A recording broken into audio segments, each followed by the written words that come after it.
నమస్కారం. సుఖీభవకు స్వాగతం. ఈ రోజు సుఖీభవలో పిల్లల్లో జలుబు, దగ్గు, ఆయాసమా, ఉండుక గండాన్ని గట్టెక్కేదెలా, కణితుల్ని ఖతం చేసే కార్టిసెల్ థెరపీ, సుఖం వెంటే వ్యాధుల ముప్పు, ఇంకా హెల్త్ టిప్. చంటి పిల్లలకు తరచూ జలుబు చేయడం, దగ్గుతో బాధపడడం మామూలే. అయితే ఇవి త్వరగానే తగ్గిపోతుంటాయి. అయితే కొన్ని సందర్భాల్లో జలుబు, దగ్గు ఎంతకీ తగ్గకుండా మొండిగా వేధిస్తుంటాయి.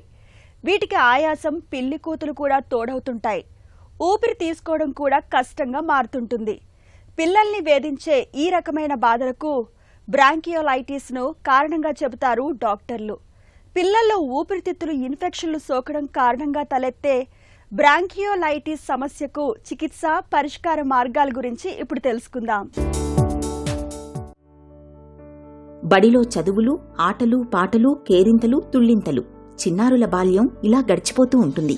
అయితే మధ్య మధ్యలో పిల్లల్లో రకరకాల ఆరోగ్య సమస్యలు వచ్చిపడి వారిని, తల్లిదండ్రుల్ని బాగా గాబరా పెడుతుంటాయి. ముఖ్యంగా పిల్లల్లో ఇన్ఫెక్షన్లు, ఉదాహరణకు జలుబు, దగ్గు, జ్వరాలు ఇలాంటివన్నీ చాలా తరచుగా వస్తుంటాయి. దీంతో పిల్లలు ముసుగు తన్నేస్తారు, తల్లిదండ్రులు కంగారు పడిపోతారు. ఇక పిల్లలన్నాక కిందా మీద పడి ఆటలాడుకోవడం, గొడవలు పడడం ఎంత సహజమో, ఇక జలుబు, దగ్గు, జ్వరాల్లాంటివి రావడం కూడా అంతే సహజమంటారు డాక్టర్లు. అయితే పిల్లల్లో కనిపించే ముక్కు కారణం, వీడని దగ్గు, పిల్లి కూతలు, జ్వరం లాంటివి వారిని బాగా ఇబ్బంది పెడుతూ ఉంటాయి.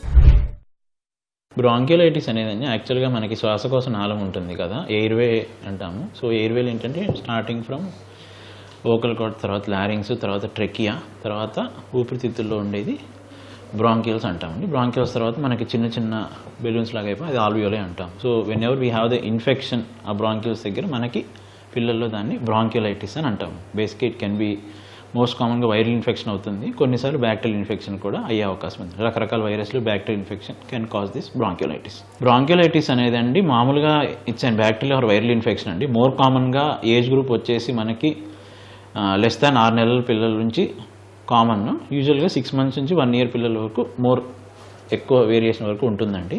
సో దీంట్లో ఏంటంటే it can be caused by number of viruses and bacteria. More common are viral infections అండి. వైరసెస్ వచ్చేసి మనకి RFC వైరస్ అని అంటాము, ఫ్లూ వైరస్, ఏదైతే మనము ఫ్లూ వ్యాక్సిన్ వేయించుకుంటాము, ఇన్ఫ్లుయెన్జా అది ఆ వైరస్ ఒకటి. ఇప్పుడు ఈ మధ్య రీసెంట్గా మన ఉంటుంది కరోనా వైరస్ కానివ్వండి.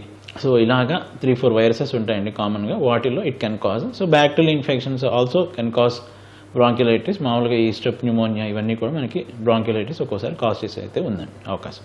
సో బ్రాంకియోలైటిస్ వచ్చిన పిల్లల్లో అండి మోర్ కామన్ వచ్చేసి ఏంటి, ఫస్ట్ ఇనీషియల్గా జలుబు, దగ్గుతోటి స్టార్ట్ అవుతుంది. సో జలుబు కొంచెం ఎక్కువ అవటము, ముక్కులు కారటము, దానివల్ల దగ్గు, పొడి దగ్గు లేదా గల్లపట్టము. ఆ తర్వాత స్లోగా ఒక్కొక్కసారి కొంతమంది పిల్లలు జ్వరం ఉంటుంది, కొంతమంది పిల్లలు జ్వరం ఉండదు, జ్వరం లేకుండా వాంతులు, సరిగ్గా ఫీడింగ్ తీసుకోకపోవటము, యాక్టివిటీ తగ్గిపోవటము. ఇంకొంతమంది పిల్లలు దగ్గు, జలుబుతో పాటు ఒక్కసారిగా ఉన్నటువంటి స్లోగా ఆయాసం అనేది మొదలవటం, డొక్కలు ఎగరేయటము, ఫీడింగ్ సరిగ్గా తీసుకోకపోవటము, వాంతులు, ఇవన్నీ కూడా మనకి బ్రాంకియోలైటిస్లో ఉండే లక్షణాలండి. మెయిన్ మనం చూసుకోవాల్సింది, ఒకవేళ దగ్గు జలుబుతో పాటు కొద్దిగా మీకు అనుమానం వచ్చింది, శ్వాస తీసుకోవడానికి ఇబ్బంది పడుతున్నాడు లేదా ఆయాసం పెరుగుతుంది అన్న పక్షంలో ఇమీడియట్గా మీరు డాక్టర్ దగ్గరికి తీసుకెళ్ళాలి. It can be a sign of bronchiolitis. Bronchiolitis అనేది ఖచ్చితంగా ప్రమాదకరమేనండి. మేము ఎంతోమందిని చూస్తూ ఉంటాము. మామూలుగా దగ్గు, జలుబు అనే దాంతో ఇంట్లో ఏంటంటే, లేదా మనం మెడిసిన్స్ ఇంట్లో ఉన్నవి లేదా ఇతర డాక్టర్ గారు రాసినవి చూసుకుంటాం. మనం గమనించాల్సిన విషయం ఇందాక చెప్పినట్టు ఆయాసం ఉంటుందండి. ఒక్కోసారి పూర్ ఫీడింగ్ ఉంటుంది, దానివల్ల ఒక్కోసారి బాడీలో షుగర్స్ తగ్గిపోతాయి. ఒక్కోసారి ఆయాసం ఏమవుతుందంటే నెమ్ము కింద మారిపోయి ఇంకా సివియర్ అయ్యే అవకాశం ఉంటుందండి. ఒక్కొక్కసారి కొన్నిసార్లు వెంటిలేటర్ కూడా పెట్టాల్సిన అవసరం ఉంటుంది. సో మనం తొందరగా ఐడెంటిఫై చేస్తే దానికి మనం ట్రీట్మెంట్ ఇవ్వచ్చండి.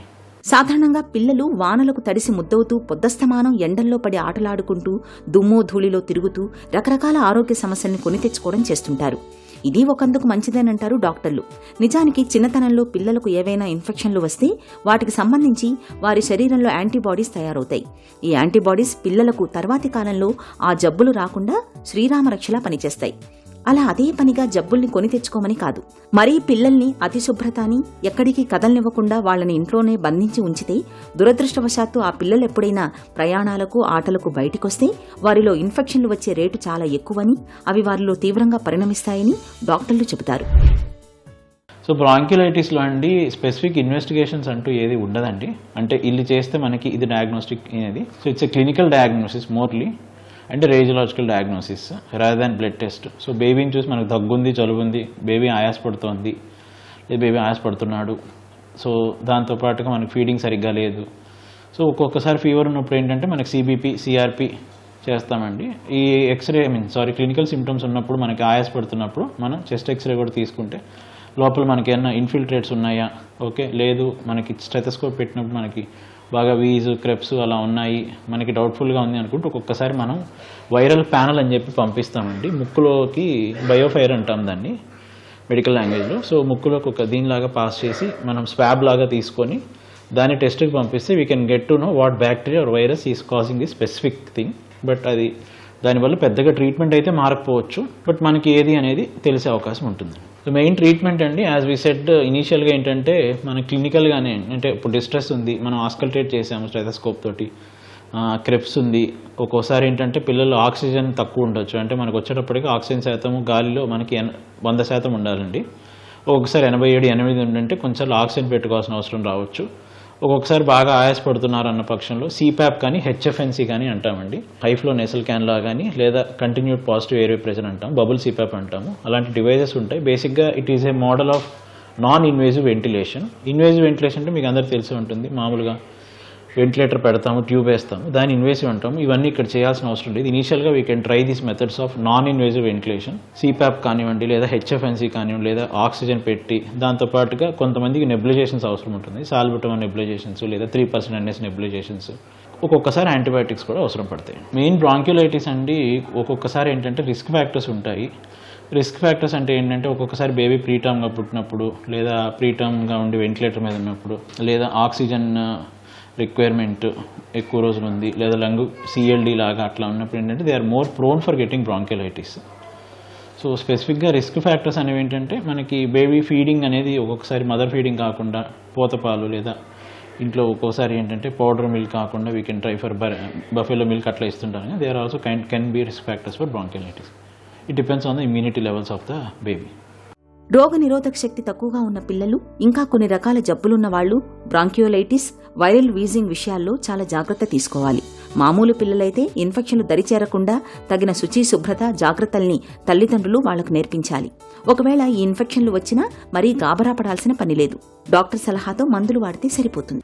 అపెండిసైటిస్ అంటే మనందరికీ భయం, మామూలు భయం కాదు. 24 గంటల్లోపు ఆపరేషన్ చేయకపోతే ప్రాణాలే పోతాయని భయపడతారు మనలో చాలామంది. అసలేంటి అపెండిసైటిస్ కదా? నిజానికి అపెండిసైటిస్ గురించి మనం అంతగా ఆందోళన చెందాల్సిన పని లేదు. అనుమానిత లక్షణాలను ముందుగానే పసిగట్టి సత్వరమే చికిత్స తీసుకుంటే ఉండుక గండాన్ని తేలిగ్గానే గట్టెక్కొచ్చు. అపెండిసైటిస్ తాలూకు అనుమానిత లక్షణాలు ఎలా ఉంటాయో ఇప్పుడు తెలుసుకుందాం.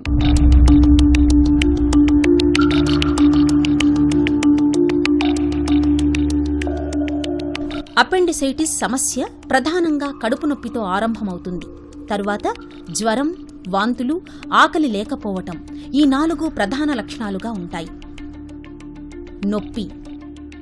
అపెండిసైటిస్ నొప్పి తీరు చాలా ప్రత్యేకంగా ఉంటుంది. ఇది ముందు బొడ్డు దగ్గర, బొడ్డు చుట్టూ వస్తుంది.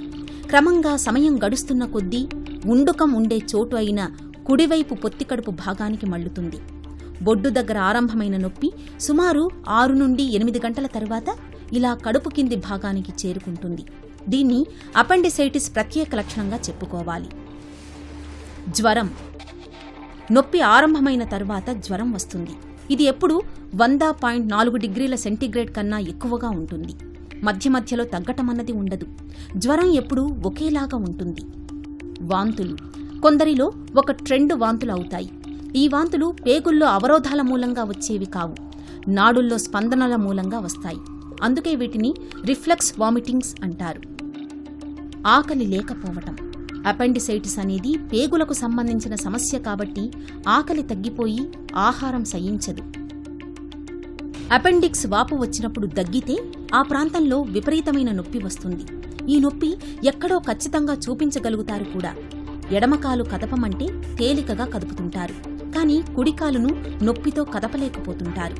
ఈ అనుమానిత లక్షణాలను గుర్తించి వెంటనే అల్ట్రాసౌండ్ స్కానింగ్ చేస్తే అపెండిసైటిస్ను త్వరగా గుర్తించవచ్చు. మన శత్రువు బలహీనుడైతే సాధారణ సైన్యంతో అతన్ని సులువుగానే మట్టుపెట్టొచ్చు. అదే శత్రువు అరివీర భయంకరుడైతే తనని మట్టుపెట్టడానికి కమాండో లాంటి చురుకైన సమర్థవంతమైన సైనికుల్ని దించాల్సి ఉంటుంది. ప్రాణాంతక బ్లడ్ క్యాన్సర్పై పోరులో డాక్టర్లు ఇప్పుడు ఇదే సూత్రాన్ని అమల్లో పెడుతున్నారు. క్యాన్సర్ల చికిత్సలో తాజాగా అందుబాటులోకి వచ్చిన కార్టిసెల్ థెరపీ అలాంటిదే. మన రక్తంలో సైన్యంలా పోరాడే తెల్ల రక్త కణాల నుంచి కీలకమైన టీ సెల్స్ని తీసుకుని వాటికి జన్యుపరమైన మార్పులు చేర్పులు చేసి ఆపై క్యాన్సర్ కణాలపైకి గురిపెట్టి ప్రయోగించడం అనేది ఈ థెరపీలోని మూల సూత్రం. క్యాన్సర్ కణాల భరతం పట్టే కార్టిసెల్ థెరపీ గురించి ఇప్పుడు తెలుసుకుందాం. సో మీరు క్యాన్సర్ ట్రీట్మెంట్స్లో హిస్టారికల్గా చూసాము అంటే మనకి కీమోథెరపీ గురించి తెలుసు, రేడియేషన్ గురించి తెలుసు, సర్జరీ గురించి తెలుసు. ఆ తర్వాత మనకి కొత్త మాలిక్యూల్స్, ఇమ్యూనోథెరపీ అని విన్నారు, స్మాల్ మాలిక్యూల్స్ అని, టార్గెటెడ్ థెరపీస్ అంటే క్యాన్సర్ ఎక్కడ ఉంటుందో ఆ టార్గెట్ మీద పనిచేసే మాలిక్యూల్స్ కనుక్కోవటము, ఇవన్నీ ఒక భాగం అయితే ఇంకొకటి క్యాన్సర్లో ఒక క్యాన్సర్ ఎందుకు పెరుగుతుంది అంటే బాడీలో ఉండే టీ సెల్స్ ఒక పోలీసింగ్ టైప్ ఆఫ్ సెల్స్ అనమాట. అవి ఒక పోలీస్ సెల్స్ని క్యాన్సర్ సెల్ని తీసేయకుండా ఉంటే క్యాన్సర్ సెల్స్ పెరుగుతాయి. ఆ టీ సెల్స్ని తీసుకొని మనము బాగా వెపనైజ్ చేసి వాటిని స్ట్రాంగ్గా చేసి ఇవ్వటము. అంటే మనము ఓన్ మెడిసిన్ని బాడీ పేషెంట్ నుంచి వాళ్ళకి మెడిసిన్ తయారు చేయటం క్యాన్సర్కి, దాన్ని కార్ టీ సెల్ థెరపీ అంటారు. అంటే దీన్ని chimeric antigen receptor T cell therapy, కొంతమంది కార్ట్ ట్రీట్మెంట్ అని ఈ విధంగా మాట్లాడుతుంటారు. ఇది ముఖ్యంగా 3 రకాల క్యాన్సర్స్కి ఇప్పుడు అవైలబుల్ ఉందండి. దాంట్లో main is diffuse large B cell lymphoma, లింఫోమాస్లో ఒకటి, రెండవది బీ ల్యూకీమియాస్లో, మూడవది మల్టిపుల్ మయోలోమాలో. ఫస్ట్ 2 కారణాలు ల్యూకీమియా అండ్ లింఫోమా మనకి ఆథరైజ్ అయిపోయి మనము కమర్షియల్గా కొనుక్కోవచ్చు మెడిసిన్ లాగా. అది ఎలా తయారు చేస్తారు అంటే బాడీలో ఒక పేషెంట్కి అవసరం అయింది అంటే ఆ పేషెంట్ బ్లడ్ తీసుకొని ఈ టీ సెల్ థెరపీని, కార్ టీ సెల్స్ని తయారు చేస్తారు ల్యాబ్లో. వాళ్ళ క్యాన్సర్ సెల్స్కి ఎగనెస్ట్గా బాగా పనిచేసేటట్టు ఒక 100 రెట్లు, ఒక్కొక్క సెల్ ఒక 100 రెట్లు పోటెంట్గా, it's like taking a bullet proof ఇది తీసుకొని బయలుదేరినట్టు ఆ సెల్స్ని వెపనైజ్ చేస్తారు. ఆ సెల్స్కి ఎలా ప్రోగ్రామ్ చేస్తారంటే లెబారెటరీలో క్యాన్సర్ సెల్ ఎక్కడ ఉంటుందో అక్కడికి వెళ్ళి ఫైట్ చేస్తాయి. దీన్ని ఒక పర్సనలైజ్డ్ ఇండివిజువల్ ట్రీట్మెంట్, ఏ పేషెంట్కి తయారు చేసిన మెడిసిన్ వాళ్ళకే పనిచేస్తుంది. అలాంటిది కార్టీసెల్ థెరపీ. ఈ మల్టిపుల్ మైలోమా అనే డిసీజ్లో కూడా ఈ కార్టీసెల్ థెరపీ ఉంది, బట్ క్లినికల్ ట్రయల్స్లో ఉంది కరెంట్గా. మేబీ ఇండియాలో ఇంకొక 8 monthsలో అది కమర్షియల్ కాబోతుంది. రిజల్ట్స్ చాలా బాగా ఉంది. సురక్షిత శృంగారం సుఖాన్ని పంచుతుంది, అందులో సందేహం అక్కర్లేదు. కానీ అజాగ్రత్తగా ఉంటూ అరక్షిత శృంగారంలో పాల్గొంటూ ఉంటే ఆ సుఖం వెంటే లైంగిక వ్యాధుల తాకిడి కూడా పెరుగుతుంది. ప్రపంచవ్యాప్తంగా రోజుకు సగటున 10 లక్షల మంది సుఖ వ్యాధుల బారిన పడుతున్నారని ఒక అంచనా. ఇందుకు సరైన రక్షణ చర్యలు తీసుకోకుండా శృంగారంలో పాల్గొనడం, ఒకరికంటే ఎక్కువ మందితో లైంగికంగా కలవడం, అసహజ రీతుల్లో విశృంఖలంగా లైంగిక కార్యకలాపాలు సాగించడమే కారణమని చెబుతారు నిపుణులు. అరక్షిత శృంగారం మూలంగా వచ్చిపడే సుఖ వ్యాధులు, వాటికి చికిత్స, నివారణ మార్గాల గురించి డాక్టర్ని అడిగి ఇప్పుడు తెలుసుకుందాం. సుఖ వ్యాధులంటే ఏంటి? శృంగారం అనే సుఖం వల్ల చాలా మందికి, ఒక రకంగా చెప్పాలంటే ఇవాళ భారతదేశంలో 30 రకాల వ్యాధులు ఈ శృంగారం ద్వారా వస్తున్నటువంటి వ్యాధులు. అందులో అసలు మన దేశంలో సారైన 3,50,00,000 మంది ఈ సుఖ వ్యాధులు గురవుతున్నారు. 3,50,00,000 మందికి సుఖం ద్వారా, శృంగారం ద్వారా స్త్రీ నుంచి పురుషుడికి కానీ, పురుషుడి నుంచి పురుషుడికి కానీ, లేదా స్త్రీ నుంచి స్త్రీకి కానీ లైంగిక సంపర్కం అంటే యూజువల్ వెజనల్ ఇంటర్కోర్స్ కావచ్చు, అంటే సహజమైనటువంటి సాధారణ రక్తి ద్వారా కావచ్చు, లేదా ఓరల్ సెక్స్, యానల్ సెక్స్, రకరకాల కారణాల వల్ల ఈ వ్యాధులు వ్యాపిస్తున్నాయి. సుఖ వ్యాధులకి హెచ్ఐవికి సంబంధం ఏంటి? సుఖ వ్యాధులు ఉన్నటువంటి వాళ్ళు అంటే సిఫిలిస్ కానీ, గనేరియా కానీ, హెర్పిస్ కానీ, శాంక్రాయిడ్ కానీ ఏదున్నా సరే సుఖ వ్యాధులు లేని వారి కంటే వారికి హెచ్ఐవి 10 రెట్లు ఎక్కువగా వ్యాపిస్తుంది. 10 times అనమాట, నాట్ ఆర్డినరీ పర్సంటేజ్. ఇంకోటి ఏంటంటే సుఖ వ్యాధులు ఉన్నటువంటి వారు కొందరికి ఆ వ్యాధి ఉన్నట్టు తెలియదు. దానివల్ల శృంగార ప్రక్రియలో వారు పార్టిసిపేట్ చేస్తున్నప్పుడు అరక్షిత లైంగిక సంపర్కం అంటాం మనం. అంటే కాండోమ్ వాడకుండా విశృంఖలంగా లైంగిక సంపర్కం, అంటే మల్టిపుల్ పార్ట్నర్స్తో సెక్షువల్గా పార్టిసిపేట్ చేయడం, ఈ కారణాల వల్ల హెచ్ఐవి వ్యాప్తికి సుఖవ్యాధులు ఎక్కువగా తోడ్పడుతున్నాయనేటటువంటిది ప్రపంచ ఆరోగ్య సంస్థ వారి అనేక నివేదికలు చెబుతున్నాయి. లైంగిక వ్యాధులు ఉంటే పిల్లలు పుట్టారా? లైంగిక వ్యాధులతో బాధపడినందువల్ల పిల్లలు పుట్టకపోవడమే కాదండి, అవిటి పిల్లలు పుట్టడం, అంగవైకల్యం పిల్లలు పుట్టడం, నెలలు నిండక ముందరే పిల్లలు పుట్టడం, గనీరియా లాంటి వ్యాధుల్లోన, సిఫిలిస్ లాంటి వ్యాధుల్లోన, అది గర్భస్థం ద్వారా బిడ్డకు కూడా వ్యాపించడం, తర్వాత ఈ ట్యూబ్స్ అంటాం మనం, అంటే ఫెలోపియన్ ట్యూబ్స్, అలాగే గర్భసంచి ఇది కూడా రోగగ్రస్తం అయిపోయి అండోత్పత్తి, అండం పెరగడం తగ్గిపోవడం వల్ల పిల్లల్లో అంటే మానసిక బుద్ధిమాంద్యం ఇటువంటి వ్యవహారాలే కాకుండా మిగతా అనేక సమస్యలకి సుఖవ్యాధులు కారణమవుతున్నాయి. పిల్లలు పుట్టకపోవడానికి కూడా డైరెక్ట్ కారణం కూడా సుఖవ్యాధులు అనేటటువంటి నిర్ధారణ అయింది. ఫోర్నోగ్రఫీ, అసహజ శృంగారంతో హెచ్ఐవి ఎలా ఉధృతంగా మారుతోంది? స్వల్లింగ సంపర్కంలో ముఖ్యంగా యానల్ ఇంటర్కోర్స్ అంటాం మనం, అంటే మల మార్గము ద్వారా సీటు ద్వారా ఇంటర్కోర్స్ చేసినటువంటి పరిస్థితి ఉంటుంది వాళ్ళలో. అలాగే ఈ ఓరల్ సెక్స్ కూడా వాళ్ళ నోటి ద్వారా కూడా సెక్స్ చేస్తారు. వారికి నోట్లో పుళ్ళున్నా. రెండోది అసహజమైన ఋతు ప్రక్రియలో పాల్గొనేటప్పుడు యానల్ కెనాల్ ఈ ఒత్తిడిని తట్టుకోలేక ఆ యానల్ కెనాల్ ఉన్న బ్లడ్ వెజల్స్ కట్ అయిపోవడం, ఈ కారణాల వల్ల ఏం జరుగుతుందంటే ఇటు హెచ్ఐవి పెరుగుతుంది, లైంగిక వ్యాధులు పెరుగుతున్నాయి. దాంతోపాటు మానసికంగా కూడా కొందరు ఒకసారి అడిక్ట్ అయిపోతున్నారు. అంటే ఒక మత్తు మందుకి అడిక్ట్ అయిపోతే ఎలాగా వాళ్ళు మందులు మానలేకపోతున్నారో అలాగే పొర్నోగ్రఫీ అడిక్ట్ అయిపోతున్నారు. ఈ పొర్నోగ్రఫీని అట్లీస్ట్ దేశంలో నిషేధిస్తే చాలా వరకు మేలు జరుగుతుందని నా అభిప్రాయం అండి.